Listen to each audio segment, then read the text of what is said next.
Hello guys, आज मैं बात करता हूँ टू स्टेज रेसिप्रोकेटिंग सिस्टम।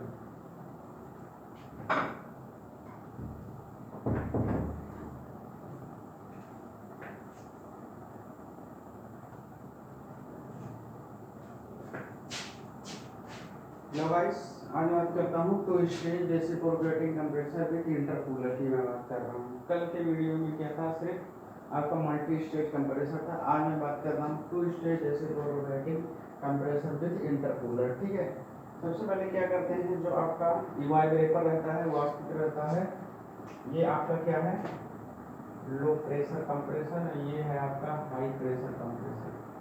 ठीक है, ये क्या है, लो प्रेशर कंप्रेसर, और ये है आपका हाई प्रेशर कंप्रेसर। ठीक है, क्या करते हैं, सबसे पहले इवापोरेटर को लो प्रेशर कंप्रेसर में प्रवेश कराते हैं। ठीक है, ये आपका है टू कंप्रेसर। ठीक है, टू स्टेज क्या लिखा गया है, two stage reciprocating compressor with intercooler. सबसे पहले आपका लो प्रेशर कंप्रेसर जो होता है, इसमें इवापोरेटर को प्रवेश कराते हैं। ठीक है, ये आपका पॉइंट 1 रहता है, ये 2, ये 3, ये 4, ये 5, 2 से 3 में, ठीक, ये 4, ये 5, ठीक है, उसके बाद ये 6 आपका एक्सपेंशन वाल रहता है। ठीक है, अब क्या करते हैं, इसमें इवापोरेटर को लो प्रेशर पर प्रवेश कराते हैं। ठीक है, और इसको कंप्रेस करते हैं। जब इसको हमें कंप्रेस करते हैं, ठीक है, जब ये कंप्रेस करते हैं, सक्शन करते हैं, ठीक है, उसके बाद यहाँ आपका क्या होता है, जो आपका प्रेशर और टेम्परेचर क्या हो रहा है, बढ़ रहा है।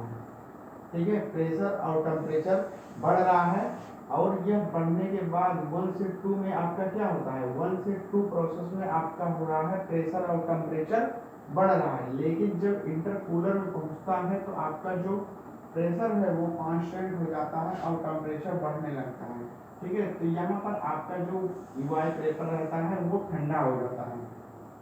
ठीक है, 2 से 3 प्रोसेस में आपका जो इवापोरेटर रहता है वो ठंडा हो जाता है। ठीक है, उसके बाद जब 2 से 3 में पहुंचता है, ठीक है, जब 2 से 3 में पहुंचता है तो ये आपका क्या हो जाता है, हाई प्रेशर कंप्रेसर चलने लगता है। ठीक है, इधर क्या हुआ, ये आपका हाई प्रेशर कंप्रेसर स्टार्ट हुआ। ठीक है, यहाँ से इवापोरेटर निकला और हाई प्रेशर कंप्रेसर में पहुंचा। ठीक है, तो यहाँ पर भी जो 3 से 4 प्रोसेस है वो सेम प्रोसेस क्या हो रहा है, जो 1 से 2 में हो रहा है वही 3 से 4 प्रोसेस में हो रहा है।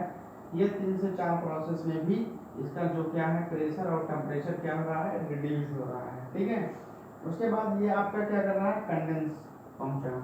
ठीक है, जो आपका 4 से 5 प्रोसेस है ये कंडेंस प्रोसेस है।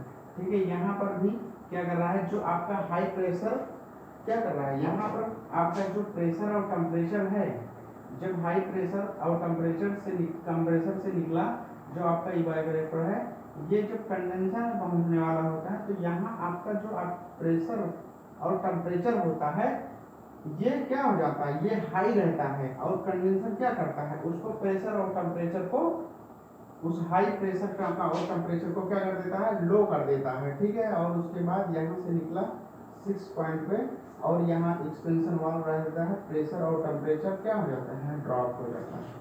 ठीक है, तो सारी प्रोसेस समझ में आ गया। क्या करते हैं, सबसे पहले अगर मैं इसकी पीवी डायग्राम एक बार फिर से पीवी डायग्राम में समझ लेते हैं। ठीक है, अगर मैं इसका पीवी डायग्राम बनाऊं तो क्या होता है,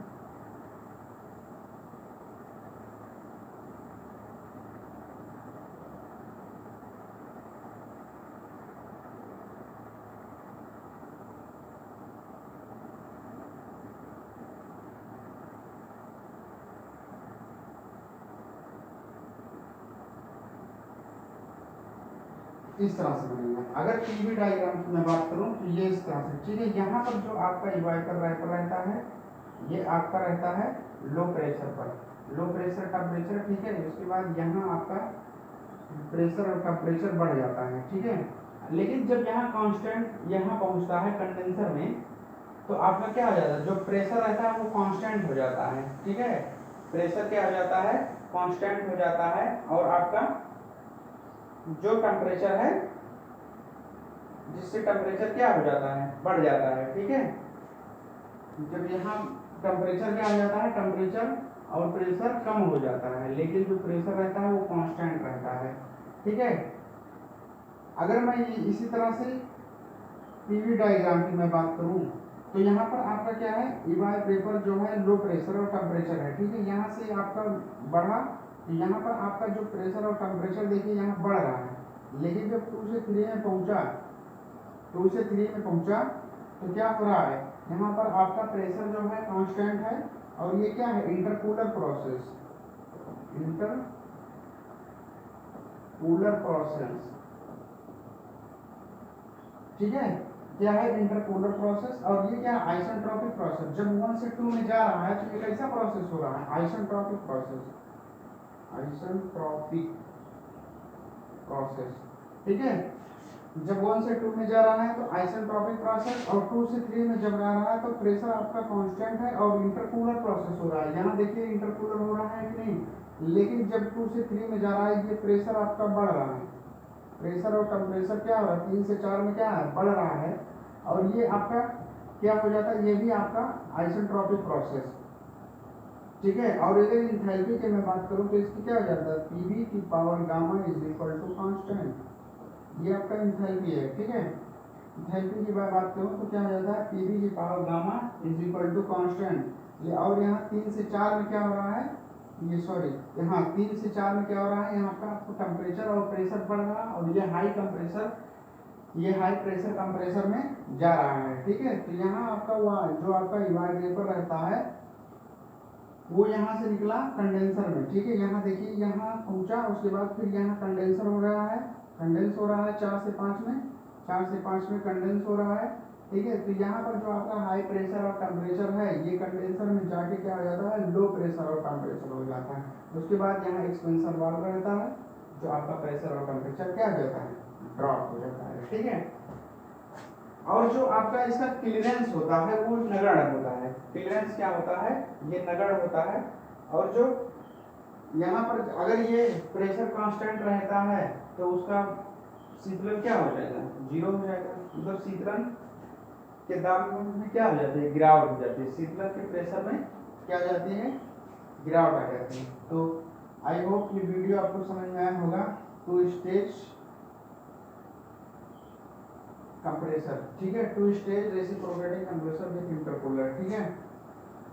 अब उसके बाद क्या देखते हैं, अगर मैं इसका उपयोग देखूं तो कहाँ कहाँ इसका उपयोग होता है। इसका उपयोग होता है जो आपका कहाँ होता है, इसका उपयोग होता है घरेलू रेफ्रिजरेंट, होम फ्रिज और विंडो कंडीशनर में इसका उपयोग किया जाता है, ठीक है। अगर मैं इसके लाभ की मैं बात करूँ, इससे क्या क्या लाभ होते हैं, तो ये क्या होता है, ये पूर्णतः लीकेज बंद होता है, इसमें लीकेज नहीं होता है, ठीक है।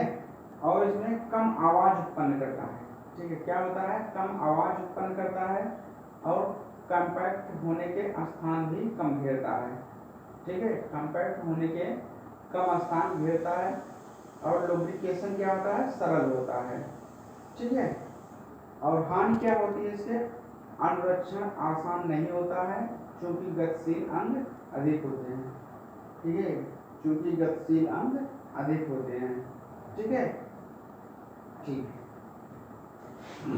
धन्यवाद। ये वीडियो ज़्यादा से ज़्यादा लाइक और शेयर करें।